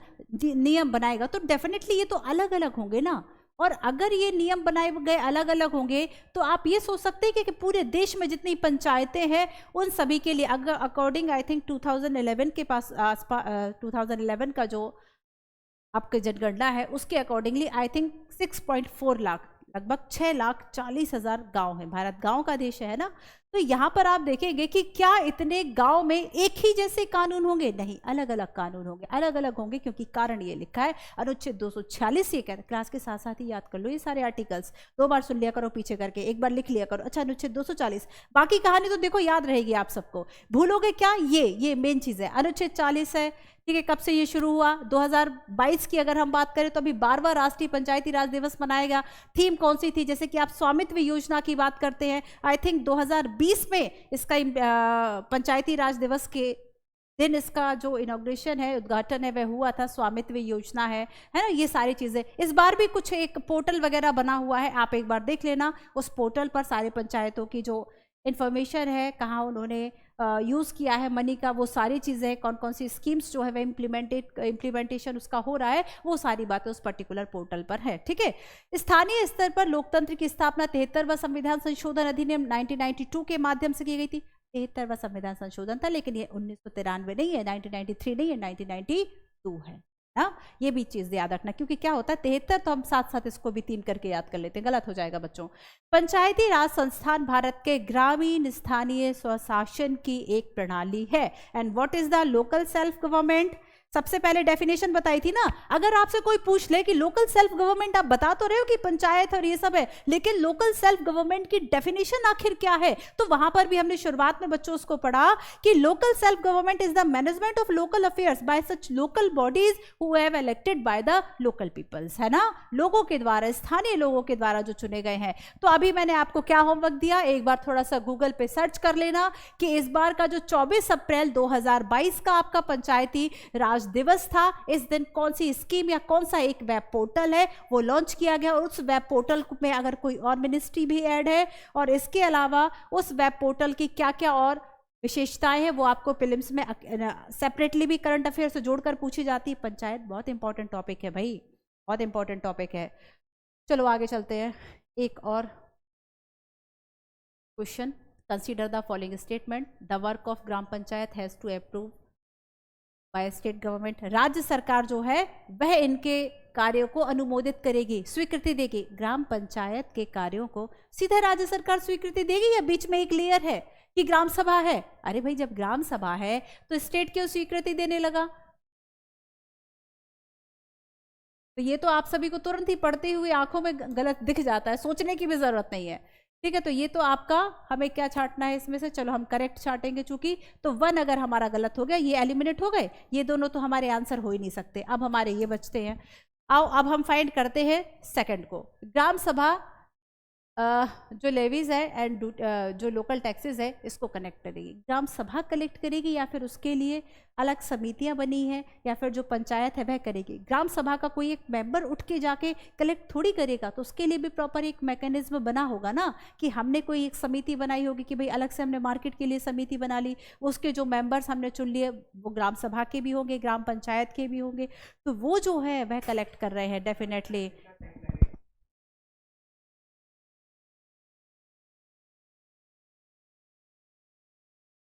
तो ग्राम सभा ये रॉन्ग हो गया ना बच्चों, ठीक है। थर्ड सही है। मनरेगा की स्कीम की अगर हम बात करें तो ये इम्प्लीमेंट करेगी, एंड जो डेवलपमेंट कमेटी है ये भी फॉर्म की जा सकती है। तो आंसर क्या हो गया बच्चों, 3 और 4, ठीक है। 3 और 4 जो है वह इसका आंसर हो गया। क्लियर। चलो अब देखो एक और करंट अफेयर जो इससे जुड़ा हुआ है, बाकी 1-2 क्वेश्चंस और है वो मैं कल की क्लास में आपको बताऊंगी, ठीक है। वैसे आप सभी ने कहा है कि मैम क्लास कोई दिक्कत नहीं है, आराम से 2 घंटे पढ़ाओ, तो जब ज़रूरत होगी बच्चों, क्योंकि आपका जब लेवल मतलब स्टैंडर्ड बुक्स की तरफ हम बढ़ेंगे 11 और 12th वाला, उस वक्त हमें डेफिनेटली 1.5 से 2 घंटे की ज़रूरत होगी, अगर हम चाहते हैं कि एक टॉपिक को अच्छी क्वालिटी के साथ फिनिश किया जाए। Then consider the following statement about Nirmal Gram Puraskar. ये भी इससे जुड़ा हुआ है पंचायतों से, क्योंकि पंचायतों के लिए ये पुरस्कार दिया जाता है प्रेसिडेंट के द्वारा, है ना। जो पंचायतें बहुत साफ रहती हैं, ओपन डेफिकेशन फ्री है, ठीक है, उनमें क्लीन एंड आप देखेंगे क्लीन विलेजेस है, इसे प्रमोट करना जो है वह निर्मल ग्राम पुरस्कार का एक ऑब्जेक्टिव है, एक उद्देश्य है, ताकि लोग जो है वह स्वच्छता के लिए प्रोत्साहित हो। तो इसके लिए जो प्रेसिडेंट है वह देगा, है ना, पुरस्कार, लेकिन ओनली द फीमेल पंचायत है, नो, केवल ऐसी ही पंचायतों को जहां पर केवल महिला पंचायत अध्यक्ष होगी, गलत है ना, फर्स्ट रॉन्ग हो जाएगा, सेकंड बिल्कुल सही है। मेन ऑब्जेक्टिव है is to develop open defecation free and clean villages. Answer क्या हो गया बच्चों, ऑप्शन नंबर 2 हो गया, ठीक है। तो आज की क्लास में हमने क्या क्या समझा, बहुत कुछ समझ लिया आज की क्लास में हमने, ठीक है। आप सभी के कमेंट्स देखे और आज लिखने के लिए भी बहुत कुछ दिया था। अच्छा एक और क्वेश्चन मैं आपको देती हूं कि आपको जो मैंने आज पढ़ाया हुआ है ना, ये सब ऑल ओवर मेंस के लिए क्वेश्चन है कि आपको लोकल सेल्फ गवर्नमेंट के बारे में, एक ऐसे लिखने की कोशिश करना है। आई थिंक आप 250 वर्ड्स तो इसके लिख ही लेंगे, ठीक है। और इसमें आप क्या क्या ऐड करोगे, शुरुआत आप करेंगे जैसे कि मैंने कहा डेफिनेशन से, इसके अलावा आप इसके जो लेवल है वो बता सकते हैं, लेवल बाद में, है ना। पहले आप इसका हिस्टोरिकल जो बैकग्राउंड है ये बताएंगे, जो कि मैंने आपको बताया है। हिस्ट्री आप इसकी बताएंगे थोड़ा सा, हिस्ट्री में पूरा वैदिक काल से शुरू करके आप ब्रिटिशर्स तक का लिखेंगे। इसके अलावा करंट अफेयर से आप इसको जोड़कर लिख सकते हैं, पंचायत से संबंधित और भी इनिशिएटिव्स है उसको लिखेंगे, और मेन जो पंचायत की इंफॉर्मेशन है वो तो सारी आपको इसमें लिखनी है। सो देखते हैं सबसे ज़्यादा बेस्ट जो है वह कौन बच्चा लिखता है। 250 शब्द मैंने आपको लिखने के लिए दिए हैं, ठीक है। अरे आप व्हाट्सअप मैसेज जितने करते हैं ना बच्चों, अगर उन सभी को अगर आप जोड़ लेंगे ना तो आराम से आप 250 शब्द तो लिखते ही होंगे पर डे के, है ना। तो बस ये है कि एक जगह पर लिख के उसको यहाँ पर कॉपी पेस्ट कर देना है कमेंट में। अच्छा चलो तो एक बार देख लेते हैं। लोकल सेल्फ गवर्नमेंट की हमने हिस्ट्री देखी, अब बहुत जल्दी से मैं बोलूंगी, एक बार जल्दी से आप सभी प्लीज सुन लीजिएगा। लोकल सेल्फ गवर्नमेंट की हमने डेफिनेशन के बाद हिस्ट्री की बात की कि यहाँ पर प्राचीन काल से ही वैदिक में शतग्रामाधिपति, रेड्डी, पंचमंडली, ठीक है, गुप्ता मौर्य पीरियड में इसके हैं प्रमाण मिलते हैं। British government father of local government Lord Ripon को कहा जाता है। और इसके अलावा हमने 73rd और 74 जो कॉन्स्टिट्यूशन अमेंडमेंट है इसको हमने देखा कि आखिर 73rd में जो है पार्ट 9 है ना, पार्ट 9 जुड़ा, 74 में पार्ट 9A जुड़ा, 243P से लेके 243ZZ तक आर्टिकल है, वर्क 18 है, 12वीं अनुसूची है, ठीक ऐसे ही इसमें पार्ट 9 है 73, 243 से 243O, 29 इसमें वर्क है, शेड्यूल आपका 11 है, पंचायती राज यहां पर जाएगा, म्युनिसिपैलिटी कॉर्पोरेशन, म्युनिसिपैलिटी और जो भी ऐसे नोटिफाइड एरिया है और बाकी सारी चीजें आपके शहर में जाएंगी। और 3 स्तरों की हमने बात की कि पहले 73rd के पहले तक जब संविधान संशोधन नहीं हुआ था उस वक्त 2 स्तर थे संवैधानिक रूप से, हालांकि चल तो रहा ही था, पंचायत, लेकिन संवैधानिक स्थिति जो है वह बाद में मिली आपको, ठीक है। उसके बाद हमने देखा कि भाई कैसे 73 74 में स्पेशली आर्टिकल कौन सा लगता है, और ये इंपॉर्टेंट आर्टिकल्स आपको याद करने हैं, ठीक है। इसके अलावा देखो हमने ग्राम पंचायत जो है इसको समझा, सबसे पहले ग्राम सभा को समझा, ग्राम सभा के बाद सरपंच को समझा, कुछ हमने क्वेश्चंस देखे, ग्राम पंचायतों को जाना, पंचायत जो सेक्रेटरी है आपका, सेक्रेटरी ऑफ ग्राम पंचायत, इसकी हमने बात की। कुछ मैंने आपको ये बीच में जो क्वेश्चन एंड पॉइंट्स है ये डाले ताकि आप बहुत अच्छे से चीज़ों को प्रिपेयर कर सके, और बच्चों काफ़ी सारे क्वेश्चन हमने सॉल्व किए। चलो तो आज की क्लास को हम यही रोक देते हैं। आगे हम कल बात करने वाले हैं रूरल एंड अर्बन एडमिनिस्ट्रेशन की, वो सभी क्वेश्चन हम करेंगे जो कि यूपीएससी आपसे पूछता है या पूछ चुका है। तो बच्चों जुड़े रहिए, जो भी नए बच्चे हैं वे यूपीएससी वाला के इस चैनल को सब्सक्राइब करें। वीडियो अच्छा लगे तो बच्चों शेयर जरूर कीजिए बाकी फ्रेंड्स के साथ, साथ ही आपके जो कमेंट्स, आपके सजेशंस वह बहुत ही इंपॉर्टेंट है बच्चों। अगर आपको लगता है कि आज मैडम ने ठीक ठाक हिंदी जो है वह यूज़ की है तो आप बताइएगा कि हाँ हिंदी भी ठीक है, इंग्लिश भी ठीक है, बेसिकली कोशिश पूरी की गई है। थोड़ा सा बच्चों कंफ्यूज होते हैं जब बहुत सारे बच्चे कमेंट करते हैं कि नहीं मैम हिंदी, नहीं मैम इंग्लिश, तो कंफ्यूज एक हो जाते हैं कि अब क्या रखें। तो बेसिकली दोनों को हमने बराबर बराबर रखा हुआ है। आई थिंक आपकी वो प्रॉब्लम खत्म हो पाई होगी, ठीक है। चलिए, so thank you so much, all the best, पढ़ाई करते रहिए अपनी एंड जुड़े रहिए। Thanks for watching.